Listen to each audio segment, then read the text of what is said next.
My $8,500 wedding cake was completely destroyed, but it was the best money I ever spent. Why? Because lying amidst that bright red mess was my own sister.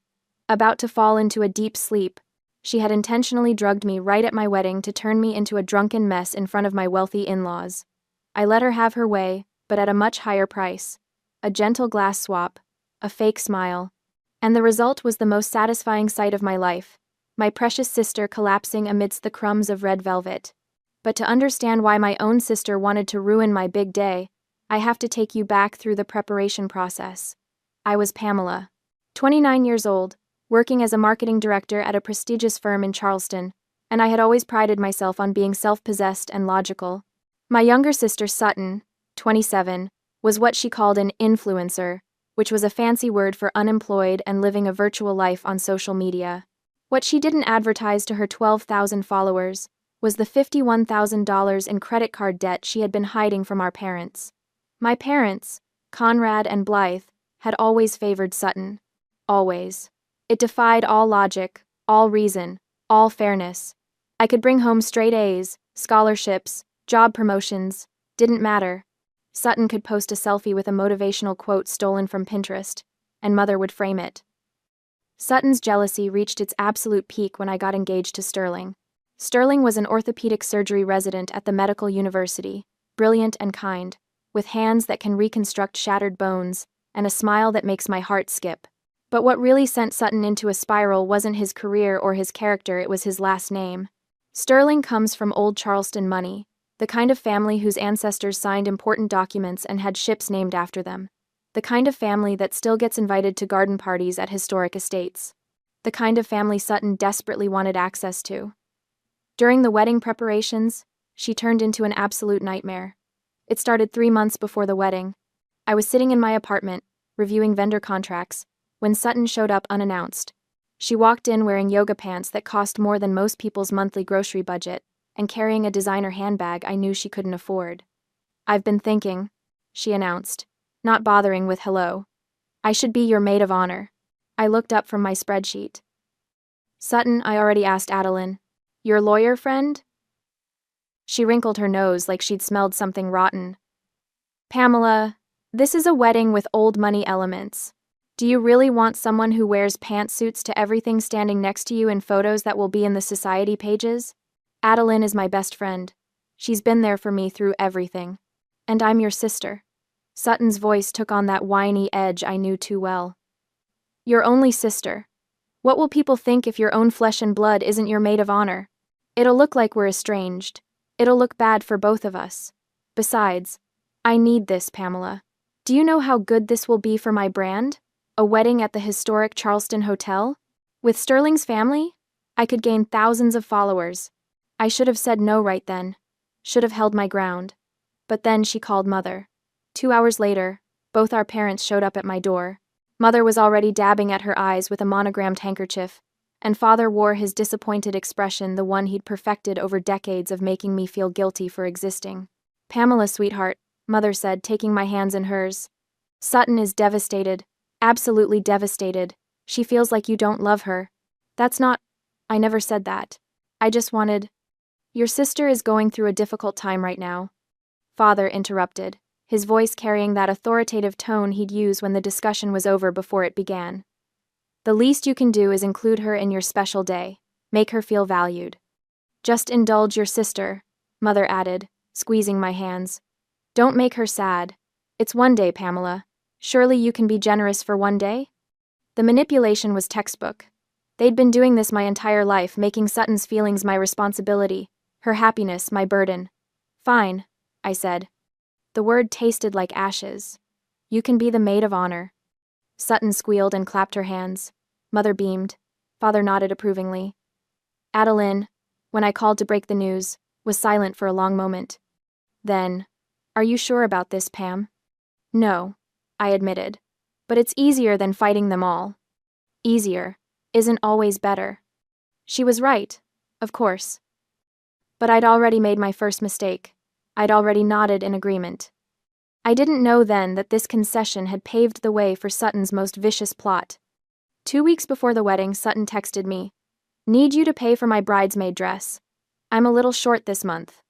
The dress she'd chosen without consulting me was an $1,800 silk gown from a boutique that required appointments and served champagne during fittings. When I'd suggested more affordable options for the bridesmaids, she'd actually laughed. You're marrying into old money, Pamela. We can't look cheap in the photos. What would Sterling's family think? I transferred the money, didn't even argue. Looking back now, standing in that ballroom with the knowledge of what she'd planned to do to me, I can see it all clearly. Every demand, every manipulation, every time our parents made me swallow my needs to feed her ego, it had all been leading to this moment. Sutton didn't just want to be part of my wedding. She wanted to destroy it, and I almost let her. The Charleston Historic Hotel ballroom was a vision of Southern elegance. Crystal chandeliers cast warm light over round tables dressed in ivory silk, each centerpiece a cascade of white roses and trailing ivy. The hardwood floors gleamed, reflecting the glow of hundreds of candles. At the far end of the room, on a table of its own, stood the centerpiece that had cost me more than most people's monthly rent. The wedding cake. 6 tiers of red velvet perfection, each layer wrapped in ivory fondant and decorated with edible gold leaf that caught the light like scattered stars. Handmade sugar, flowers, peonies, roses, gardenias cascaded down one side in a breathtaking display of the baker's artistry. It cost $8,500. And it was absolutely worth every penny, though not for the reasons I'd originally thought. I sat at the head table, positioned exactly where I'd specified in my carefully drawn seating chart. As a marketing director, I understand the power of image, the importance of angles, the way a photograph can tell a story or destroy a reputation. I'd spent hours planning this setup. Sterling sat to my left, devastatingly handsome in his tailored tuxedo, his dark hair perfectly styled, his hand warm over mine on the white tablecloth. To my right sat Sutton, poured into a champagne-colored silk gown that probably cost more than she'd admit, her hair in an elaborate updo that must have taken hours. Next to Sterling was David, his best friend and head groomsman, a cardiologist with an easy smile and the kind of steady presence that made him perfect for the role. I'd instructed the hotel staff specifically on this arrangement. Husband on the left meant that in almost every captured moment of us as a couple, we'd be facing each other. My facial angle would always be flattering. The lighting would catch my features perfectly. I thought I'd planned for everything. In front of each of us sat identical crystal champagne flutes, provided by the hotel, no engravings, no distinguishing marks. They caught the candlelight, the bubbles rising in perfect golden streams through the expensive vintage Sterling's family had gifted for the toast. The main course had just been cleared away, herb-crusted lamb with roasted vegetables, plated like art. The staff moved efficiently between tables, the soft clink of cutlery and china creating a sophisticated symphony. Conversation hummed around us, punctuated by bursts of laughter from Sterling's college friends at table 7. Sterling leaned close to my ear, his breath warm against my skin.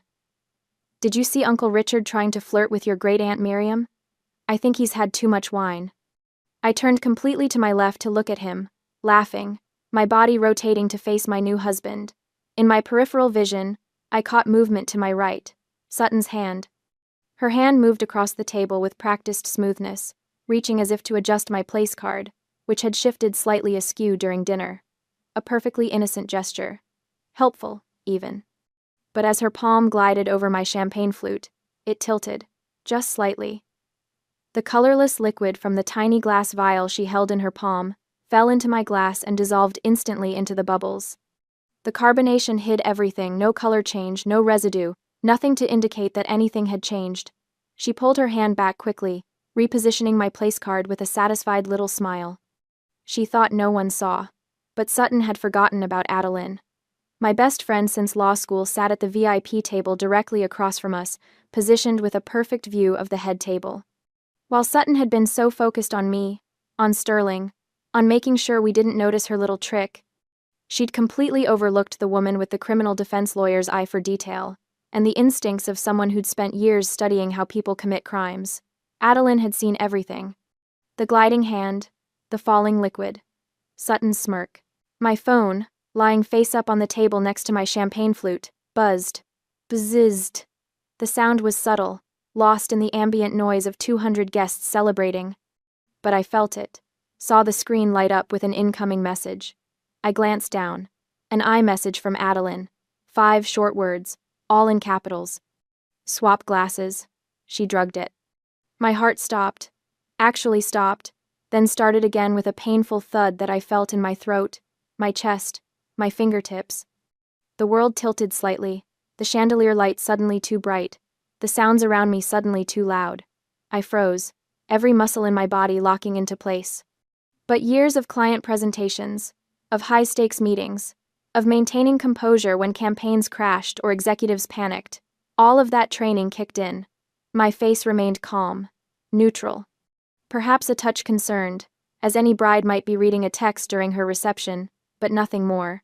I glanced up slowly, carefully, catching Adeline's eye across the room. She gave me the smallest nod, decisive, certain. She'd seen it, she was sure. I looked down at the champagne flute in front of me. The golden liquid sparkled innocently, bubbles still rising in those perfect streams. It looked exactly like Sterling's glass, exactly like David's, exactly like Sutton's, but it wasn't. This was no longer ordinary sibling jealousy. This wasn't Sutton throwing a tantrum or making demands or crying to our parents. This was a calculated, targeted attack designed to ruin my reputation in front of my husband's family. She'd planned this, had waited for the perfect moment. She wanted me to drink that glass. Wanted me to become disoriented, confused, sloppy. Wanted Sterling's family, the prestigious, old money family she was so obsessed with, to see me make a fool of myself. To see their new daughter-in-law as a drunk, as someone unfit for their son, someone who couldn't handle her alcohol at her own wedding, the people-pleaser in me, the one who'd spent 29 years swallowing my feelings and accommodating Sutton's tantrums, and nodding when our parents demanded I make her happy. That version of Pamela died in that moment. I knew I had to act, had to swap the glasses somehow, turn Sutton's plan back on her. But she was right there, less than 2 feet away, her attention fixed on both champagne flutes like a hawk watching prey. I sat frozen in my chair, hyper-aware of every detail. The weight of my phone in my hand, the condensation forming on the outside of the poisoned champagne flute. The sound of Sutton's breathing beside me, quick and excited, anticipating her victory. She was watching those glasses, both of them. I couldn't move, couldn't act. Not while her eyes were on them. I needed an opportunity, a distraction. I sat there, heart pounding, waiting. Sterling squeezed my hand, mistaking my tension for wedding day nerves. "You okay?" he murmured. "Perfect," I managed, the lie smooth and practiced. And then fate sent me the most powerful woman I'd ever met. I heard it. The click of heels on hardwood. Expensive heels, the kind that cost more than some people's car payments. The sound came from behind us, from the direction of the VIP waiting room, a private space the hotel had designated for immediate family to use for touch-ups and moments of quiet. The door opened. Mrs. Eleanor stepped out. Sterling's mother was a force of nature contained in a 5'6" frame. Her Oscar de la Renta gown, navy silk with intricate beading that probably cost more than my car, fit her perfectly. Her silver hair was styled in an elegant chignon. Diamond earrings caught the light. She'd clearly been touching up her makeup, her lips now a fresh shade of classic red. She walked along the back of our row of chairs, her path taking her directly behind the head table. Click, click, click. The sound of her heels was distinctive in the brief lull between courses, audible over the soft conversation. I felt Sutton stiffen beside me. If there was one thing my sister couldn't resist, it was an opportunity to impress someone important, and Mrs. Eleanor was the most important person at this wedding, the matriarch of a family whose name appeared on buildings and scholarship funds, whose opinion could open doors or close them forever. Sutton's head whipped around so fast I'm surprised she didn't get whiplash. She practically leaped from her chair, stepping directly into Mrs. Eleanor's path with the enthusiasm of a golden retriever seeing its owner after a long day. "Oh, Mrs. Eleanor." Sutton's voice went up an octave, dripping with manufactured sweetness. "Were you resting in the VIP room too? I hope the reception isn't too overwhelming for you. I know these events can be absolutely exhausting, especially with so many people wanting your attention." She'd turned her back completely to the table, to me, to the glasses. In my head, Adeline's text blazed like neon. Swap glasses. This was it, my only chance. My hands moved to the bases of both champagne flutes. My fingers were steady years of handling delicate presentation materials, had given me precision I'd never appreciated until this moment. I didn't lift the glasses. That would be too obvious, too noticeable, even with Sutton's back turned. Someone might see. A guest, a server, even Sterling if he happened to glance down. Instead, I slid them. Meanwhile, my sister's voice echoed behind me. I must say, Sutton continued, not waiting for a response, reaching out to lightly touch the sleeve of Mrs. Eleanor's gown. This Oscar de la Renta dress was absolutely born for you. The beading, the cut, its perfection.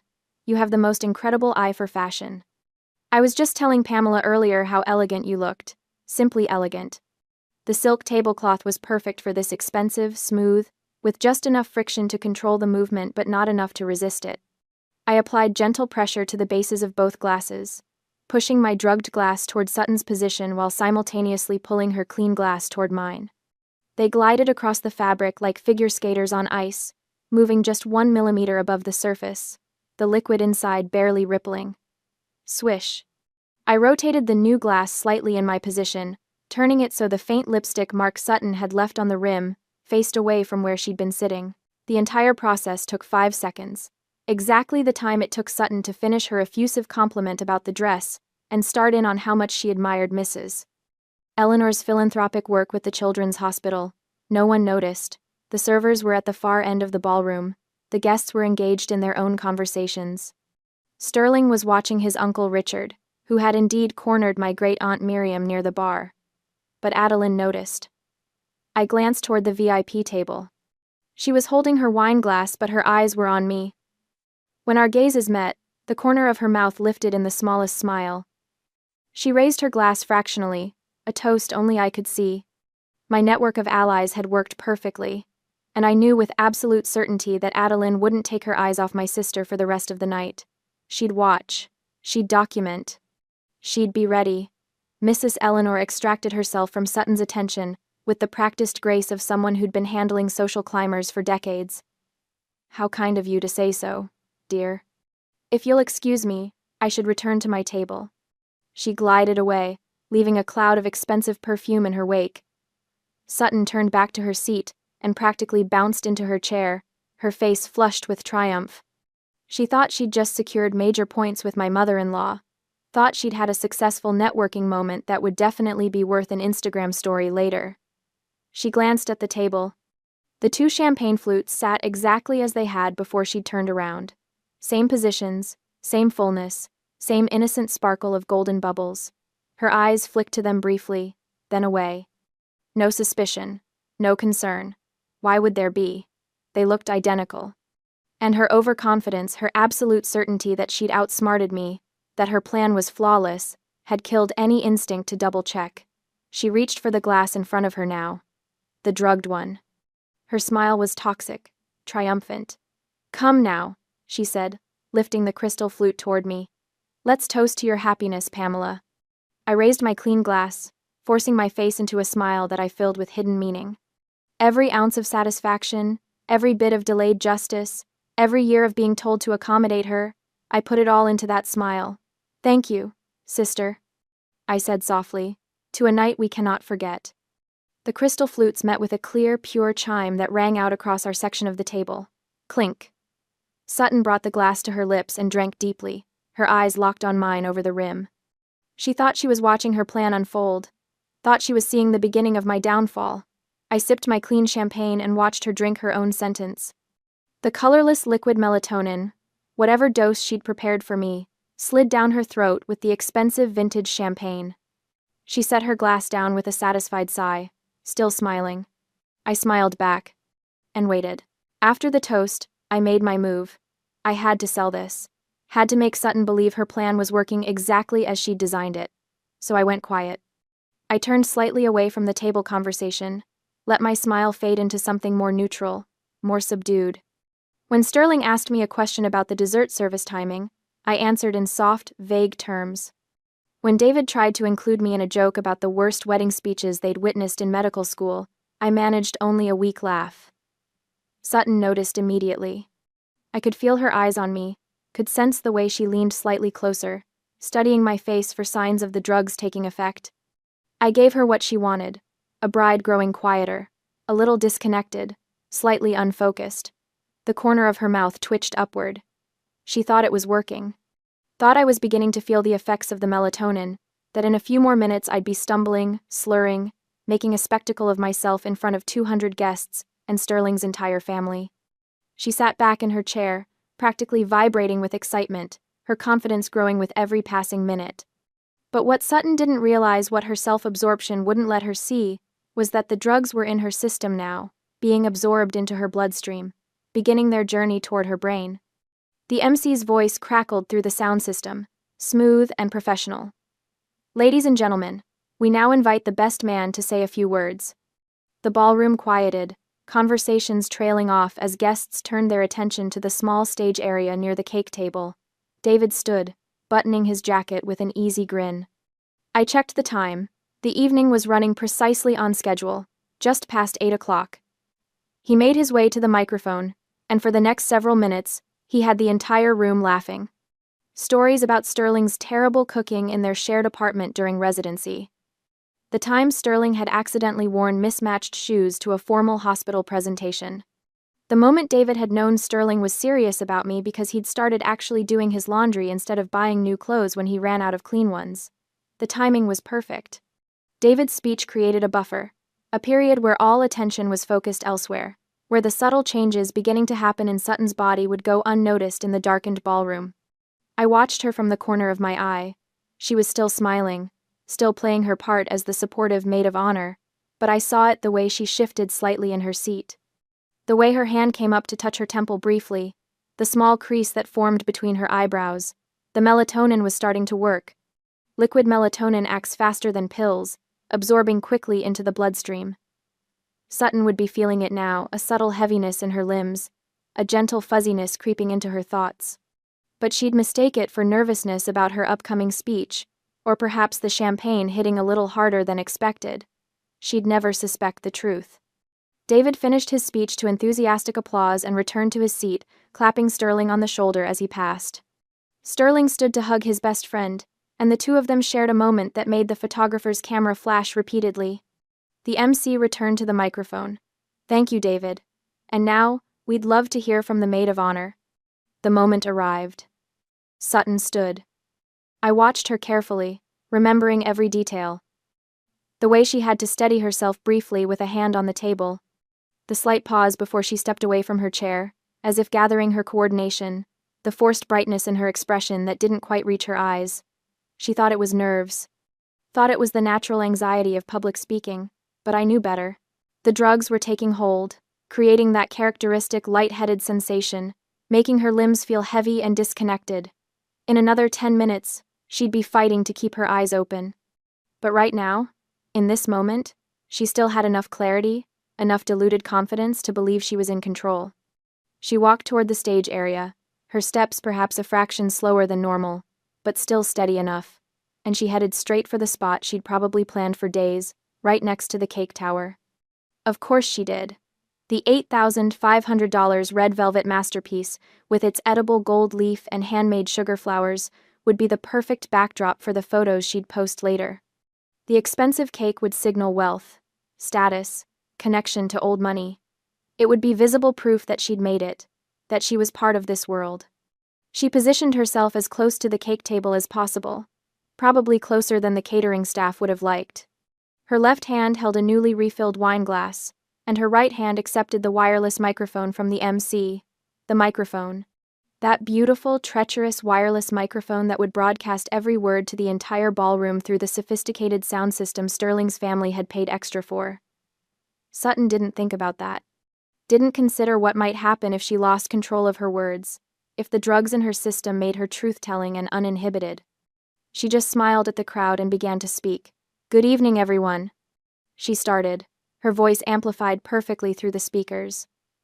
"For those who don't know me, I'm Sutton, Pamela's sister and her maid of honor." Her words were still clear, still controlled, but I could see the effort it took, the way she stood just a little too still, like someone trying not to sway. I've known Pamela my entire life, obviously, and I have to say, She paused for effect, playing to the crowd.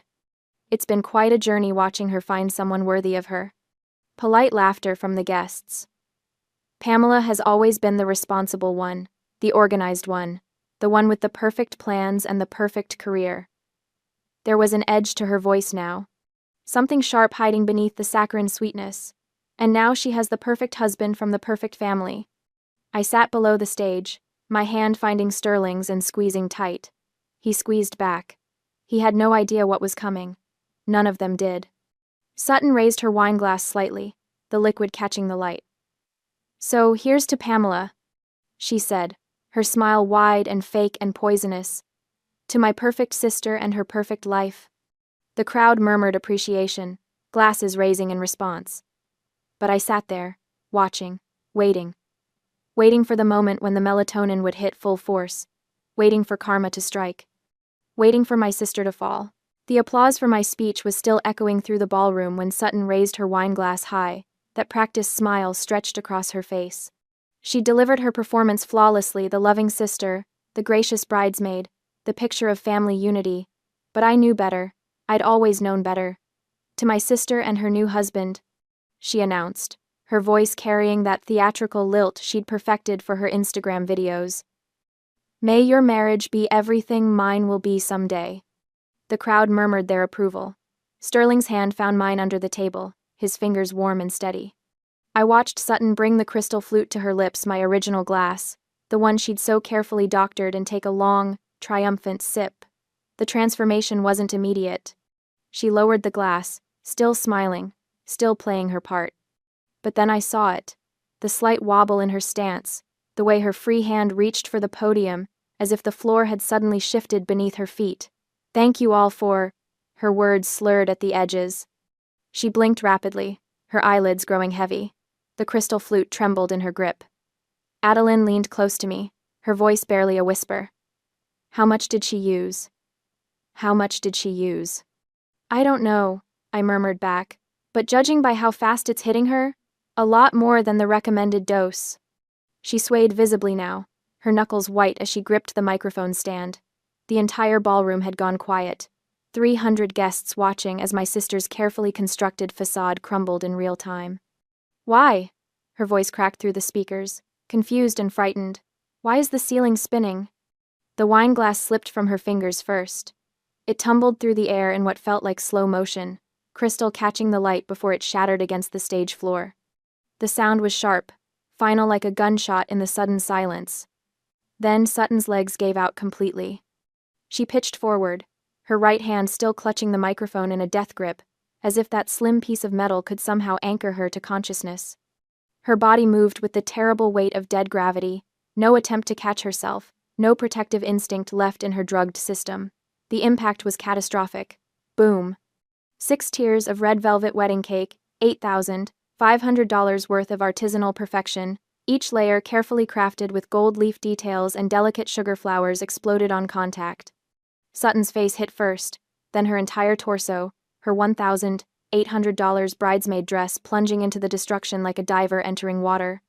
Except instead of water, there was buttercream frosting, cake crumbs, and the deep crimson interior of red velvet layers. The visual was horrifying. White cream mixing with red cake created something that looked disturbingly like a crime scene. My sister lay motionless in the wreckage, her platinum blonde hair matted with frosting, her ivory dress now stained beyond recognition. It looked like she'd been destroyed, violently, in front of 300 witnesses. My mother's scream pierced the air. "Sutton!" But Sterling was already moving. His doctor's training kicked in before anyone else could even process what had happened. He was on the stage in seconds, his tuxedo forgotten as he dropped to his knees beside the cake wreckage. "Someone cut the music," he commanded, his voice calm but absolute. The jazz quartet fell silent immediately. Sterling worked fast, his hands moving with professional precision. He grabbed Sutton's shoulder and firmly rolled her onto her side to clear her airway, wiping the thick layer of buttercream from her nose and mouth. I watched my husband check her pulse at her neck, then lift her eyelids to examine her pupils, his expression growing darker with each assessment. The entire ballroom held its breath. David stood frozen at the head table. Eleanor had her hand pressed to her heart. My father was pushing through the crowd, his face pale. The movement of being rolled over seemed to jolt Sutton. Her hand was still wrapped around the microphone, the wireless device dragging across her chin as Sterling positioned her. In her delirium, her eyes flickered open, unfocused, unseeing. She looked directly at Sterling, but I could tell she wasn't really seeing him. No. The word came out broken, barely audible, but the microphone, now resting right near her lips, picked it up perfectly. Her voice echoed through the ballroom speakers, distorted and weak. Wrong glass. The drugged glass? The confession hung in the air like smoke. Time seemed to freeze. Every single person in that ballroom had heard it. The words were slurred, confused, but unmistakable. Wrong glass. Drugged glass. The implication was inescapable. Sterling's hands stilled. He raised his head slowly, his gaze moving from Sutton's unconscious form to where my parents now stood at the edge of the stage. His expression was cold, colder than I'd ever seen it. "She isn't having a stroke," he said, each word precise and clinical. "This is a synergistic toxicity. Alcohol potentiating a central nervous system depressant. These are classic symptoms of a sedative overdose." My mother made a choking sound. "What? No, that's not, she wouldn't." Sterling pulled out his phone and called 911, briefly explaining the situation to the dispatcher using medical terminology before hanging up. My father finally found his voice. "This is ridiculous. Sutton would never, there must be some mistake." Sterling ended the call and stood, towering over both my parents. The look he gave them could have frozen fire. "You two will go to the hospital with her. I won't call the police tonight." He paused, and I saw something dangerous flash in his eyes. "But if anything else happens, if there's even one more incident, I can't promise that same courtesy." The threat was clear. My father, who'd spent my entire life bulldozing over everyone with his opinions and demands, actually stepped back. He opened his mouth, then closed it again, completely silenced by Sterling's absolute authority. The ambulance arrived within minutes, the advantage of being in downtown Charleston.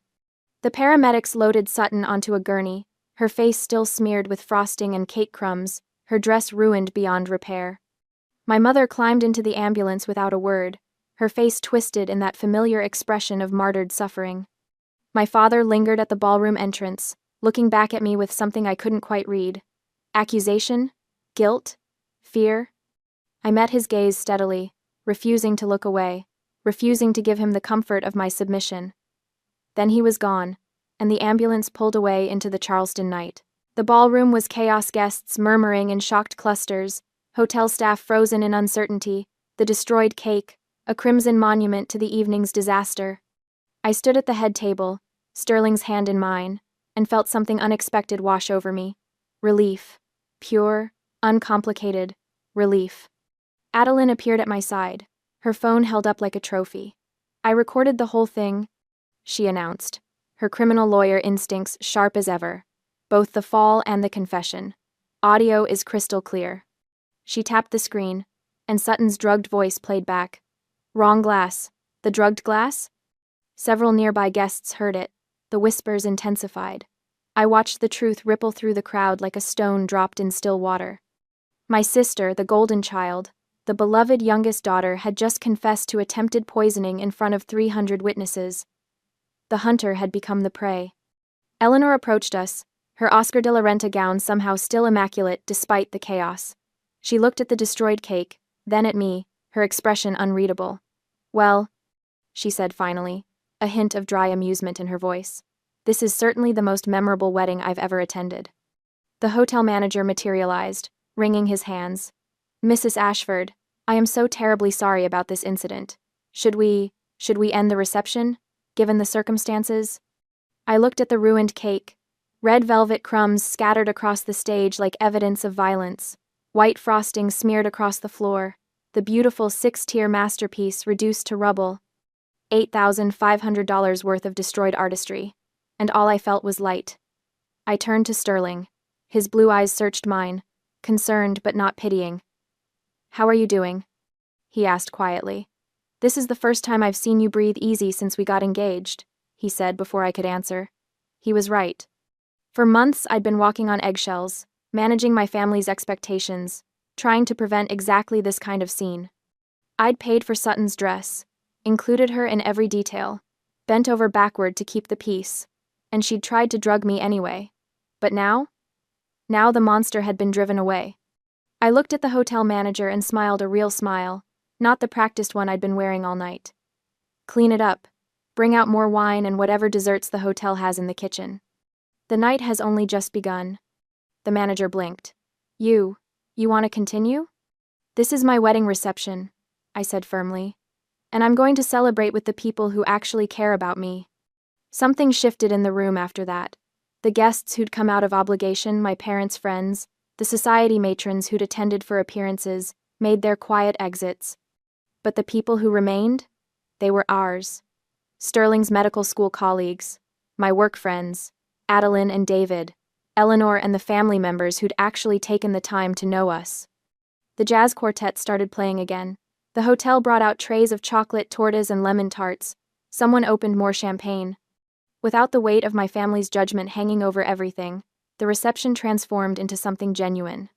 I danced with Sterling under the chandeliers, his arms around my waist, and felt the tension I'd been carrying for years finally release. No regrets? No, he murmured against my hair. None, I said, and meant it. Adeline caught my eye from across the dance floor, raising her champagne flute in a silent toast. She'd been warning me about my family for years. Tonight, she'd been proven right in the most spectacular way possible. The next morning, sunlight streaming through the hotel suite windows, my phone buzzed with a text from my mother. How could you let this happen? Sutton only did it because she felt left out. She felt pressured seeing you enter such a wealthy family. She made a mistake. You need to forgive her. Family is family. I read it twice, feeling the familiar guilt try to take root. The old Pamela, the one who'd spent 29 years trying to earn her parents' love, would have replied. Would have apologized. Would have found a way to make it her fault. But that Pamela had died somewhere between the glass swap and the cake destruction. I deleted the message without responding.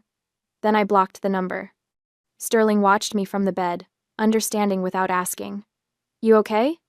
Yeah, I said, and realized it was true. I really am.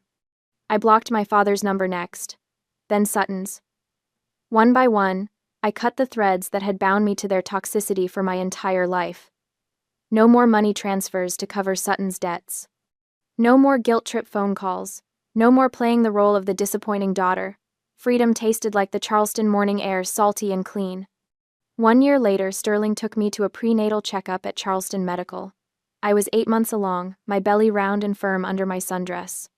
The ultrasound technician smiled as she moved the wand across my skin. Everything looks perfect, she said. Your baby girl is healthy and growing right on schedule. A daughter. Sterling's hand tightened around mine, his eyes bright with unshed tears. We'd talked about this moment for months, about the kind of parents we wanted to be, the kind of family we wanted to create. No golden child, I said quietly, echoing the promise we'd made to each other. Every child equal, Sterling agreed. Always. We drove home through the historic district, past the antebellum homes and oak trees dripping with Spanish moss. My phone, new number, new contacts, sat silent in my purse. My mother had tried to reach out through mutual acquaintances, leaving messages about wanting to make amends and be part of her grandchild's life. I hadn't responded. Some bridges, once burned, should stay ashes. That evening, I sat on our back porch with my laptop, composing a post for the online forum where I'd been documenting my story.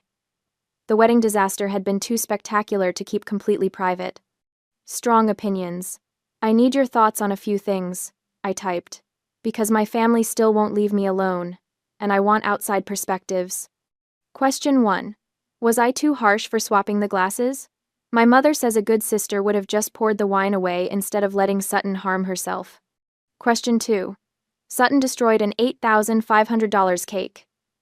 Should I sue her in civil court for compensation, or just consider it tuition fees for her life lesson? Question 3. Do you agree with me that it's better to lose $8,500 to get rid of toxic people than to preserve a fake perfect wedding? Please leave a comment.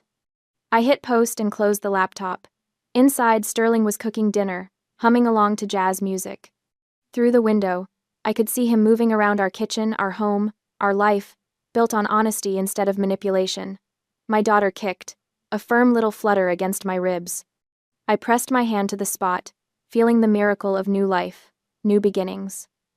The wedding cake had been destroyed, the bridesmaid dress ruined, my family ties severed, and I had never been happier.